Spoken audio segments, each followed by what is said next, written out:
Hi hello வணக்கம் மக்களே. This is Shyam from slash மளிகை ராஜபாளையம்.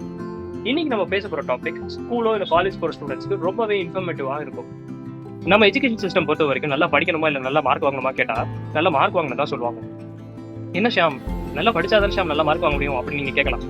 அதான் இல்லை. நீங்கள் நல்லா மார்க் வாங்கணும் அப்படின்னா எக்ஸப்ட் மேத்ஸை தவிர்த்துட்டு மற்ற சப்ஜெக்டில் நீங்கள் நல்லா மார்க் வாங்கணும் அப்படின்னா நல்லா மனப்பாடம் பண்ணணும்.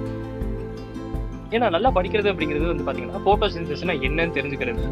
அதே நல்லா மனப்பாடம் பண்ணுறதுனா என்ன அப்படின்னா அந்த ஃபோட்டோசிந்தசிஸ்னா என்னன்னு 10 மார்க்கு விவரி அப்படின்றத மனப்பாடம் பண்ணுறது. ஏன்னா நீங்கள் படிக்கிற விஷயத்த நீங்கள் படிக்கிற வேர்ட்ஸை எவ்வளோக்கு அதிகமாக ஞாபகம் வச்சுக்கிறீங்களோ அவ்வளோ நல்லது. அப்படிதான் நம்ம மார்க் வாங்க முடியும். நீங்கள் நம்பாட்டி அதான் நெசம். ஸோ புரிஞ்சு படித்தாலும் சரி, புரியாமல் மனப்பாடம் பண்ணாலும் சரி, நம்ம புக்கில் இருக்கிற அதே வார்த்தைகள் ஆன்சர் ஷீட்டில் இருந்தால் தான் மார்க் அப்படிங்கும் போது 10 பாயிண்ட் இருக்கிற கொஸ்டினை அப்படியே 10 பாயிண்ட் எழுதுனாதானே. ஸோ அந்த 10 பாயிண்ட் கரெக்டாக ஞாபகம் இருக்கணும் இல்லையா? அதுக்கு சூப்பராக ஒரு டெக்னிக் இருக்கு மக்களே. அண்ட் இந்த டெக்னிக்கு பேரு பெக் சிஸ்டம் மக்களே. ஆக்சுவலாக இந்த பெக் சிஸ்டம் நீங்கள் ஃபாலோ பண்ணுறதுக்கு ரொம்ப முக்கியமான ஒரு ஸ்கில் என்னன்னா சர்க்காசம் அண்ட் வியர்ட் திங்கிங். எவ்வளோக்கு அதிகமாக நீங்கள் அதை நகைச்சுவையாக ஞாபகம் வச்சுக்கிறீங்களோ, எவ்வளோக்கு அதிகமாக ரொம்ப வியர்டாக ரொம்ப வித்தியாசமாக ஞாபகம் வச்சுக்கிறீங்களோ அவ்வளோக்கு அதிகமான நேரத்துக்கு நம்ம அதை ஞாபகம் வச்சுக்க முடியும். ஸோ அந்த டெக்னிக் என்னன்னா நான் ஒரு ஸ்க்ரீன்ஷாட் காட்டுறேன். இப்போ நீங்கள் பார்த்தீங்க அப்படின்னா 1க்கு ஒரு ரைமிங் வேர்ட், 2க்கு ஒரு ரைமிங் வேர்ட், 3க்கு ஒரு ரைமிங் வேர்ட் அப்படின்னு இருக்கும். ஸோ என்ன பண்ணுங்க அப்படின்னா 1 சன் இருக்கு, அந்த சன்னோட ஃபர்ஸ்ட் பாயிண்ட்டை கம்பேர் பண்ணி படிங்க. 2 ஷூ இருக்கு, அந்த ஷூவை செகண்ட் பாயிண்டோட லிங்க் பண்ணி படிங்க. ஸோ இப்படி படிக்கும் போது என்ன ஆகும் அப்படின்னா ரொம்ப வியர்டாவோ இல்லை நகைச்சுவையோ ரொம்ப காமெடியாவோ நீங்க சம்மந்தப்படுத்தி படிப்பீங்க. அப்படிங்கும் போது என்ன ஆகும் அப்படின்னா அந்த விஷயம் நல்ல மனசுல பதியும்.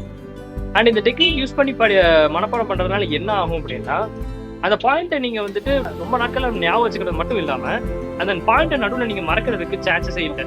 ஏன்னா நீங்க அந்த 1 and 2 ஷூ அப்படின்ட்டு நம்பர்ஸை தான் நீங்க ஞாபகம் வச்சிருக்கீங்க. அப்படிங்கும் போது அந்த வரிசையா நீங்க எப்படி படிச்சீங்கன்னா அப்படியே நீங்க வந்து பேப்பர்ல எழுதலாம். ஏன் ஒரு விஷயத்தை சர்க்காஸ்டிக்கா ஞாபகம் வச்சுக்கிட்ட மைண்ட்ல அதிகமா ஞாபகம் இருக்கு அப்படின்னா சர்க்காசமோட நேச்சரே அதான். இப்ப நம்ம டெபிட் கார்டு மேல எவ்வளவு நம்பர் இருக்கு அப்படின்னு நீங்க கேட்டீங்கன்னா டக்குன்னு 16 நம்பர்ன்ட்டு டான்னு சொல்லுவோம். ஏன் கார்டு மேலே 16 நம்பர் இருக்கும், அந்த 16 நம்பர் கொஞ்சம் சொல்றீங்க.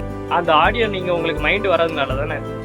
ஆனா நீங்க அதே ஒரு விஷயத்த ஜிகே புக்ல டெபிட் கார்டு மேல 14 நம்பர் இருக்கும் அப்படின்னு நீங்க படிச்சீங்க அப்படின்னா அது எவ்வளவு நாள் அதிகமா ஞாபகம் இருக்கும்னு நீங்க நம்புறீங்க?